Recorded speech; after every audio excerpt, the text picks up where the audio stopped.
This is Valvenor. It is not a beautiful place, but for the time being, it seems to be unknown to the Deadwalker army.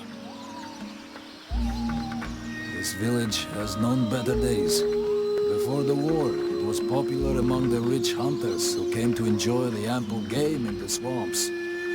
Today, the only visitors are refugees, who are sadly too numerous for the scant resources of the village. A small healing house provides comfort and succor to the injured. The knight is quite fond of Mirana, the healer who runs the place. Does the mercenary see the building opposite? It was once an inn, but it is now the residence of the steward, the man now in charge of the village. This is a very large inn, considering the size of the village. There must have been many visitors before the war. With any luck, we might get to sleep in a real bed tonight. How come you talk that way? Always in the third person. The way people speak is different from one place to another, and I am from another place. The knight's people are a warrior tribe from Algana, and he is proud of them. I'm going.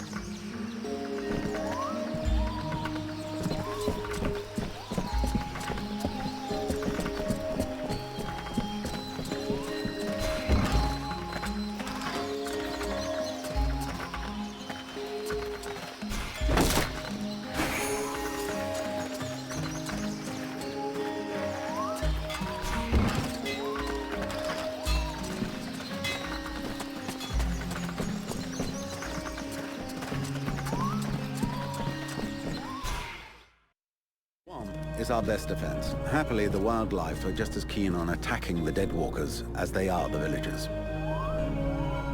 But the situation here in Valvenor grows worse daily. And each new wave of refugees increases the risk of drawing unwanted attention to this jungle. No Ice Lord scouts who find this village will ever escape to tell the tale. Of that, I can assure you. Also, my men are reinforcing your defenses. Forgive me for saying, but you have some serious weak points. Especially the defenses around that refugee camp of yours. The arrival of the Freeborn Blades and the Red Scribes has greatly improved our chances of survival, Captain. Believe me when I say that we are most grateful to have you with us. Needless to say, your men and the Red Scribes are welcome and free to go where they will. But as for any other newcomers, our gates are closed. You must understand that our food stores are as limited as our abilities to defend our village. Until you arrived, we had but one person who was even vaguely capable of treating our injured. And the case of Prince Orendil was completely beyond her skills. And there is this beast story. Doubtless another fairy tale, the fruit of an alcohol-addled brain. Nonetheless, several of the Watch have gone missing. Something hidden in these swamps is causing these disappearances, but we cannot risk sacrificing any more of the few men remaining to us on sending patrols. Large groups entail moving chrysalids that are unmanageable. The others, quite simply, do not return. Silence! If I were to listen to everyone, I would need 10 times the number of men I have to verify the truth of every tale. Enough! You must aid me to do this. I am not able to do that. Your endless wailings are unbearable. In the name of... Vulcan? But, by the gods, man, what is... This world is condemned. The cold hath invaded its ground, its souls, and its heart. Yet here you stand, weaving your limbs like fish taken from the water.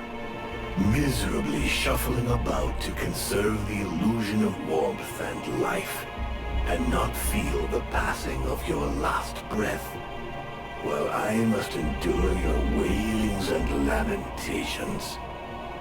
Pitiful. Vulcan, stop this nonsense immediately!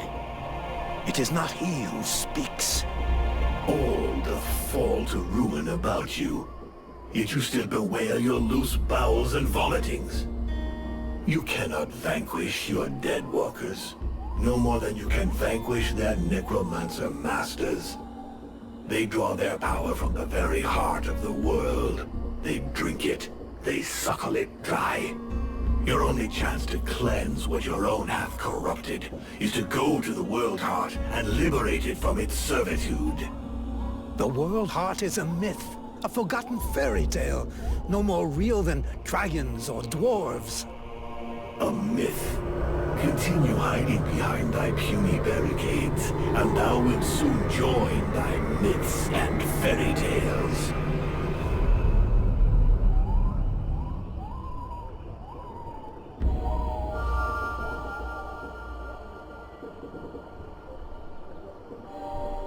Cease your pretense. I know you have returned to consciousness. What the hell happened? I was just listening to the steward blabbing away with the captain and then... And then you lost control.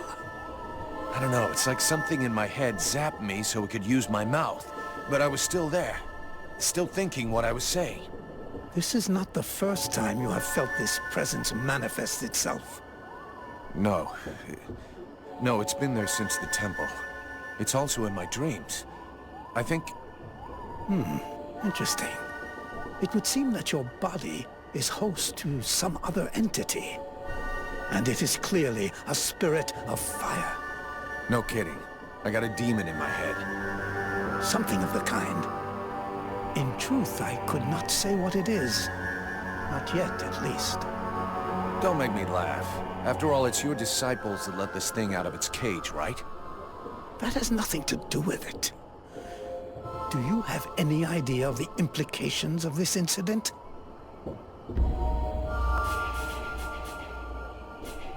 If it happens again a couple of days from now, then I'll start spitting and throwing rocks at me. I guess I'll have to watch out. I fear that is the least of your worries. Obviously, you haven't understood. The thing that is inside you, it wishes you ill.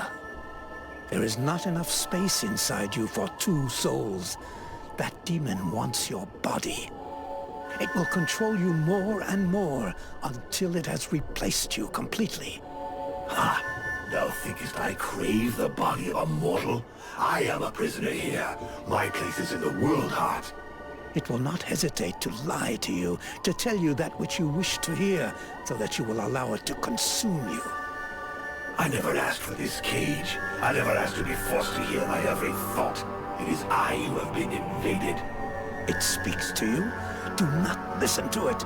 Cast it from you. If you do not resist, it will crush your soul.